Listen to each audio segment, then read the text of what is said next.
That's what I had dinner with a good friend of mine the other night. We went to the symphony, and he said, I've been listening to your messages online, and I really like them. And what I'd like to hear is, what is happiness anyway?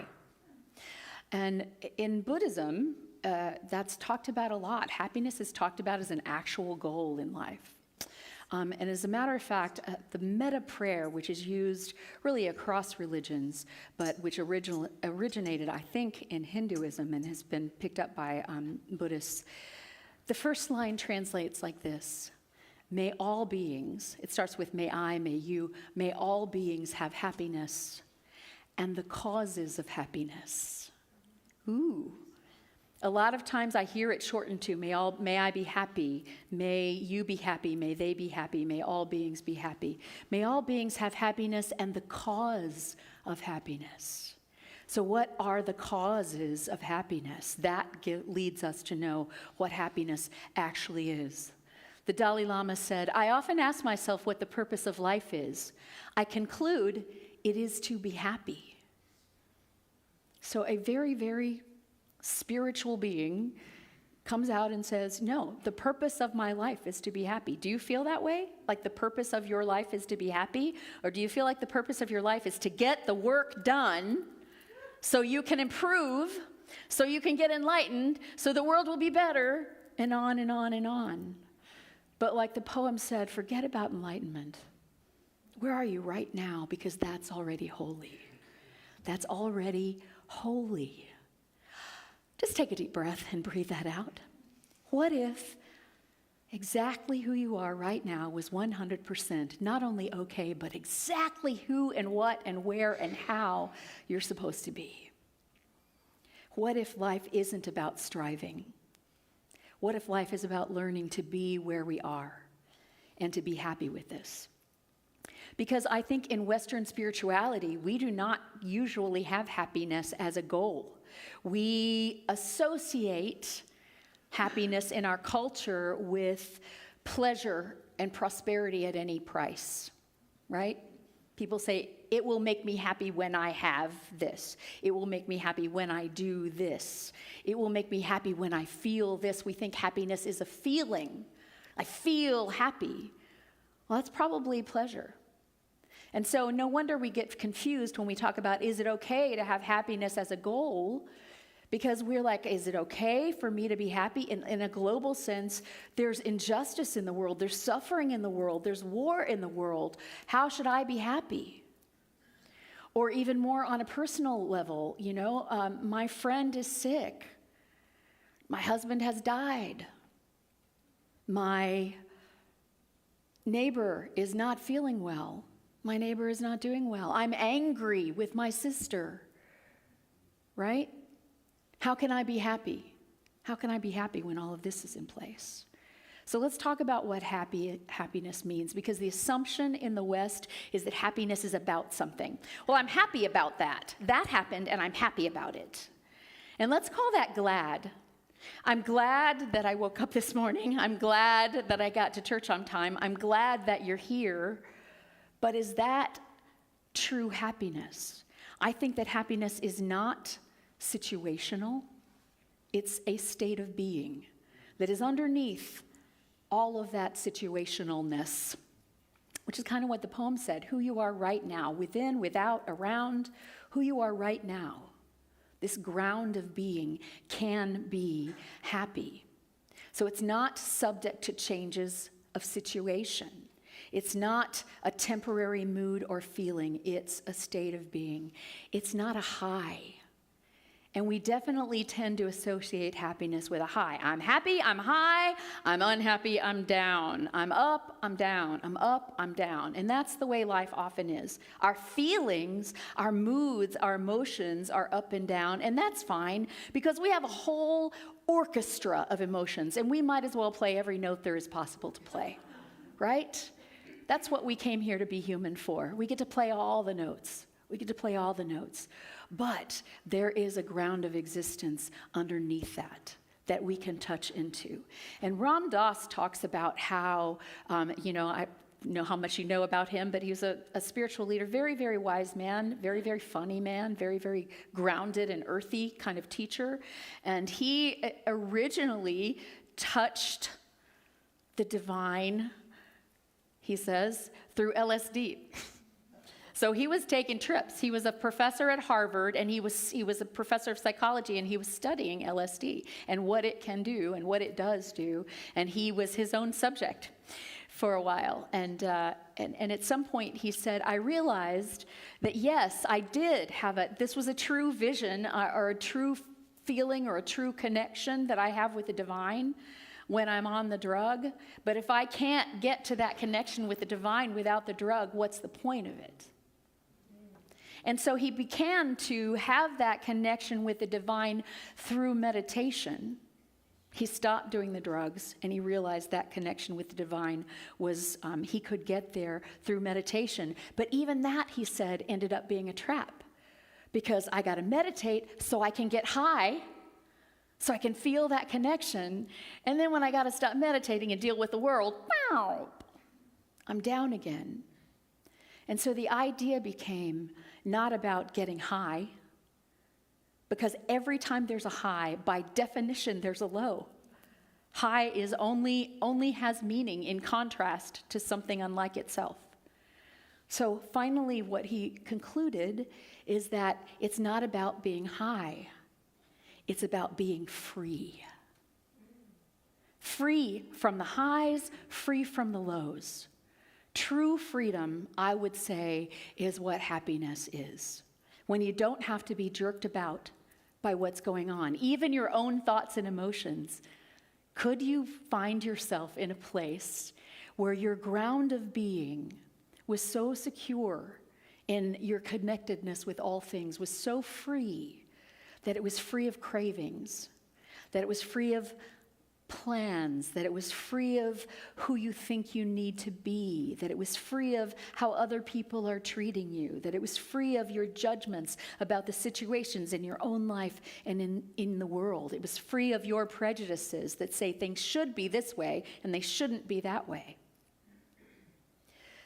Happiness is freedom,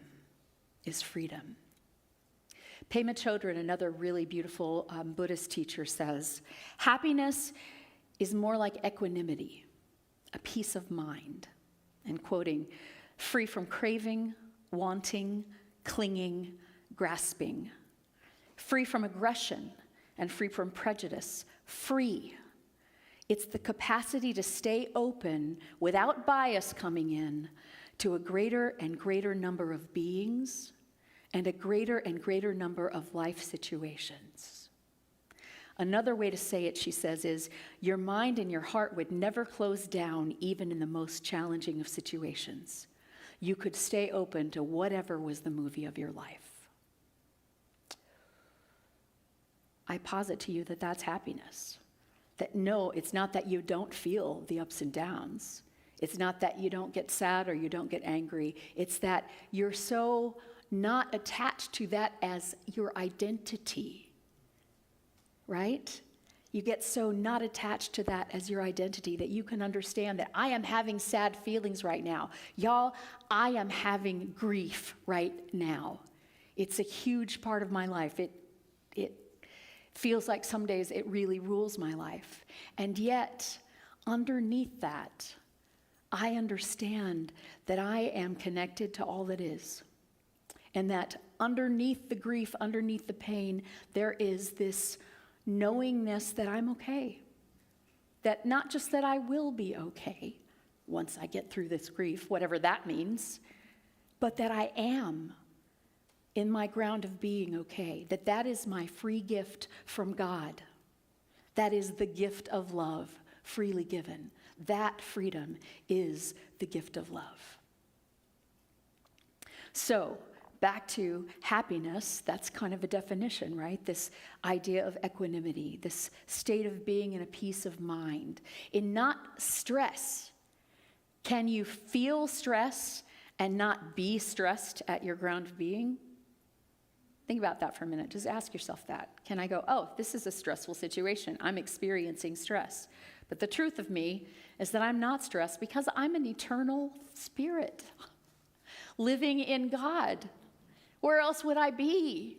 How else could I be? When we have that fundamental belief that we are the love of God in living expression. That fundamental belief that can be our ground of being underneath all the other stuff that's happening. All the other stuff. So how do we get to that? How do we get to that equanimity that Pema Chodron talks about? How do we get to peace of mind? Well, I'll just say, the Dalai Lama says, the key to happiness is peace of mind. This is not something that can be bought. No, you can't buy peace of mind. So, how do we get to peace of mind? How do we get to that sort of happiness? He says, integrity. Happiness is when what you think, what you say, and what you do are in harmony.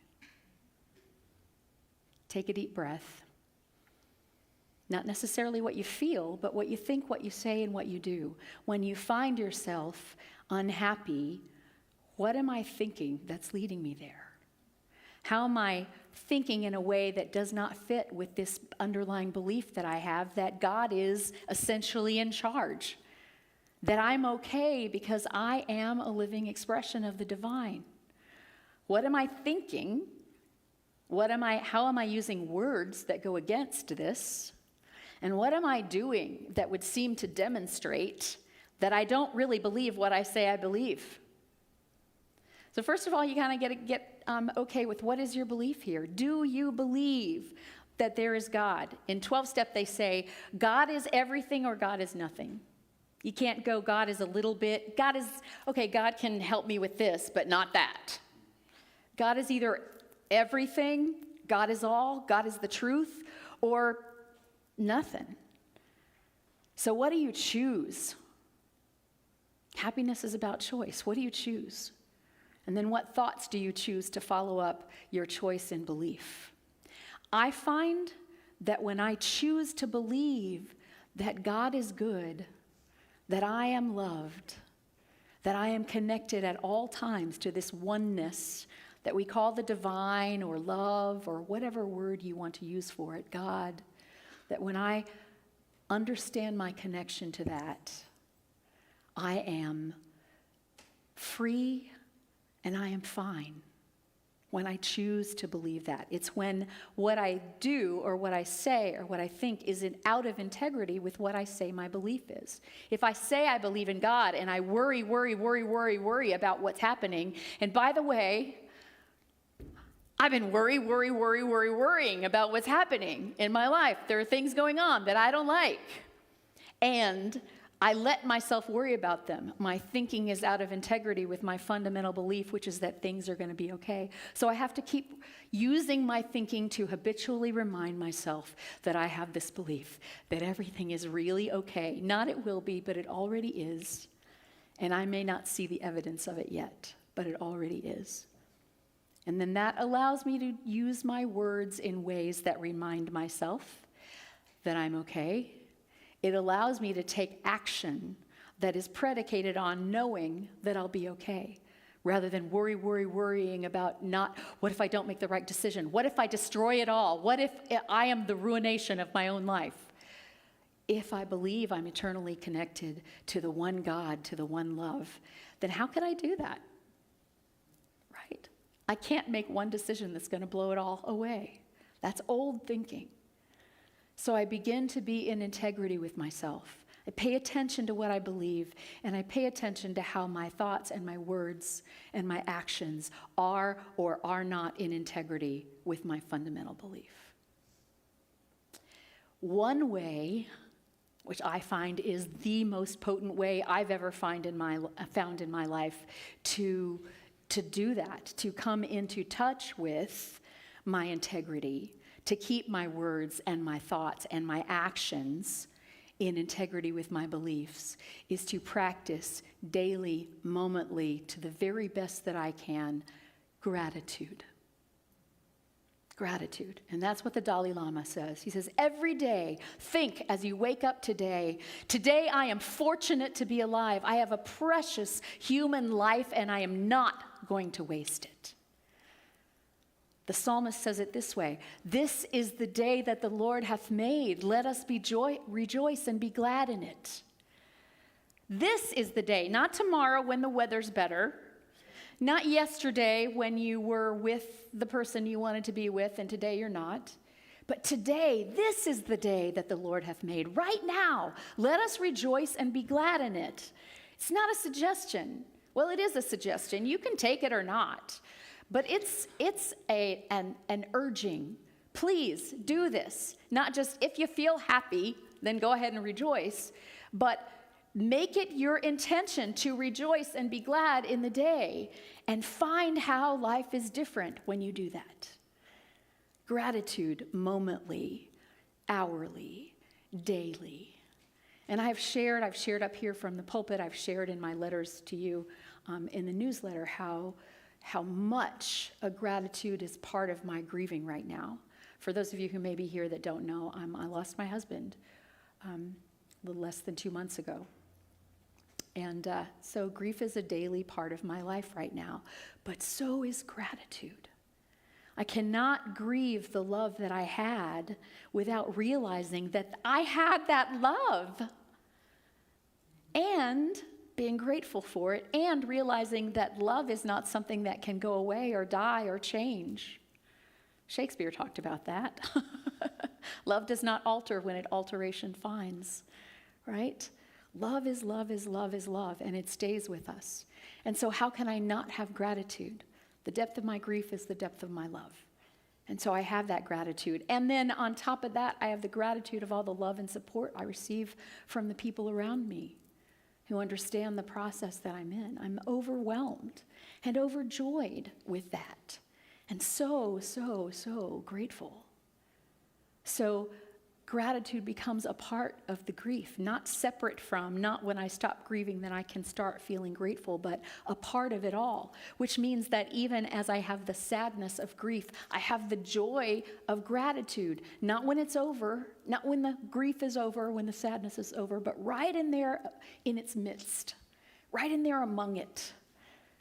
What if you just did one little thing? What if you decided that you would laugh with joy every moment that you felt like it, regardless of what was going on around you?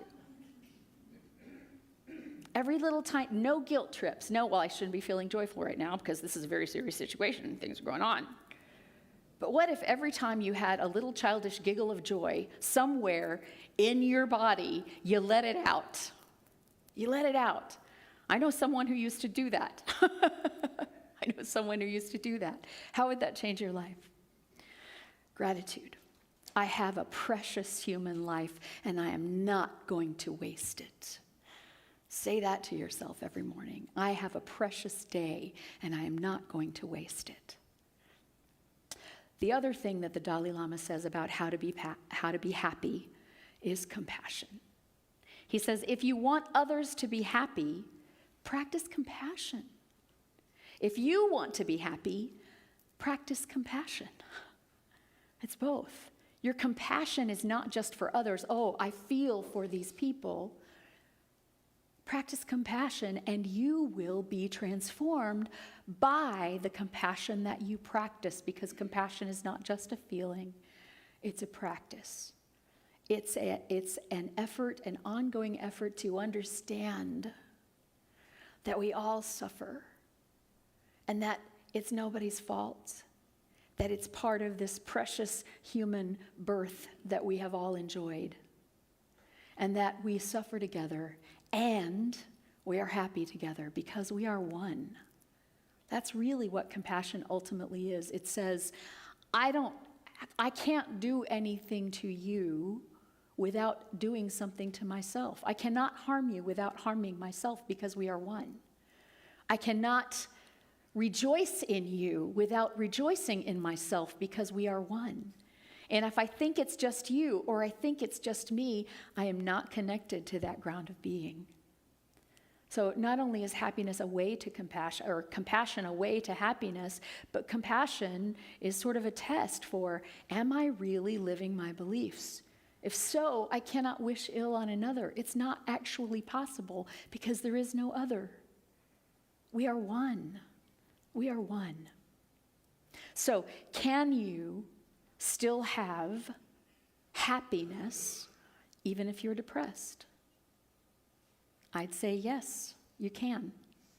From personal experience, I can say yes, you can.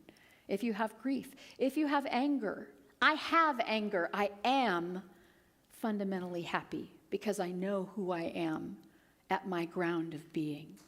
I have suffering. I have pain, but I associate my I am, my identity, with God, with love. You know, when I say freedom, when I say happiness, when I say compassion, when I say gratitude, when I say all these words, peace, that seem to be something else, it's all love. Those are all just expressions of love. They are ways of describing love. So in the end, what is happiness? Happiness is love. Happiness is allowing the love that is the truth of us to be present in the way we approach the world. And so when we get there, this fundamental belief, this connection that underlies everything else, a fundamental belief in that connection, then anything that looks not okay on the surface, we can experience that as humans, but we know it is not our fundamental truth. So fundamentally, can you keep your heart and your mind open regardless of what happens, regardless of what is situationally happening in your life? Because if you can, then you are happy. Thank you.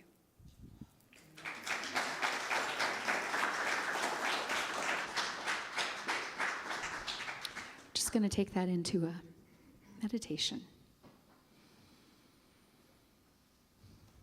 Breathe in. I'm going to read that poem to you again as you just breathe. Sit down wherever you are. You are right here, right now. Sit down wherever you are and listen to the wind singing in your veins. This means you are one with the earth. You are one with all of creation. You are one with all of it. Forget about enlightenment. Sit down wherever you are and listen to the wind singing in your veins. And feel the love, and also feel the longing and the fear in your bones. It's part of the human experience. It's one more instrument in your orchestra. And no single instrument in your orchestra is the truth of who you are. The truth of who you are is a symphony of notes. So open your heart to who you are right now. Whatever that is, whatever that feels like. Open your heart to who you are right now, not who you would like to be. Are you telling yourself, I will be good when I do this or that thing? I will be beautiful when I do this or that thing. Lose weight, work out. I will be happy when I have lost weight. I will be happy when that person quits annoying me. I will be happy when there's an end to war. I will be happy. Open your heart to who you are right now, not who you're striving to become, not that saint that's in your mind that you're striving for. You are not meant to be that. You are meant to be exactly who you are. Open your heart to the being right here before you, inside you, around you.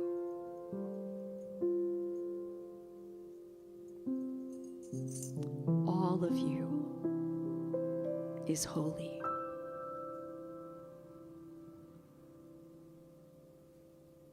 All of you is holy. There's no note that can be played that is not a holy note. You are already more, so much more,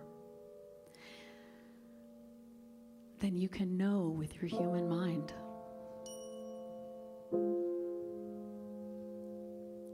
Our brain is just not big enough to encompass all that God is, but we get hints.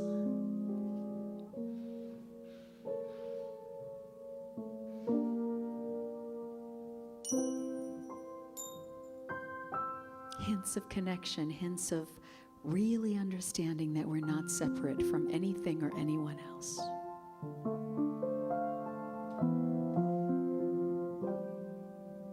And then just breathe out. And breathe in. And know that you are all of that and more than you can even imagine. Touch into that.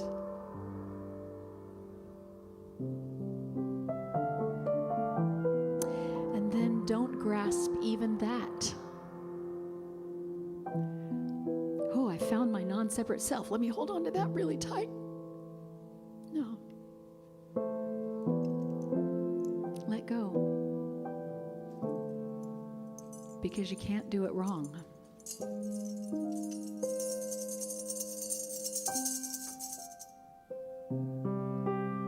You already are who you're supposed to be.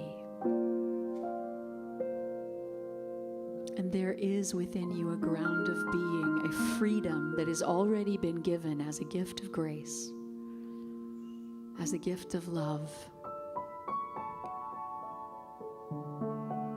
You're already that. And so rather than trying to become something that we think we are not, our job is simply to allow the truth of who we are, that ground of being that is our happiness, that knowing our connection to all that is. We simply allow it to play out in our lives, through our thoughts, through our words, through our actions. We're grateful. And we have compassion for ourselves because we won't do it perfectly. That's the point of being human. It's not what's wrong with being human, it's the point of being human. And so we allow that too. This too is holy.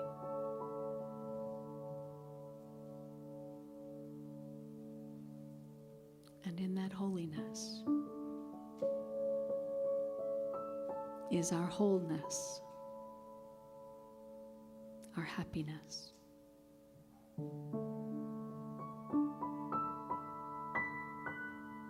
And so it is. Amen.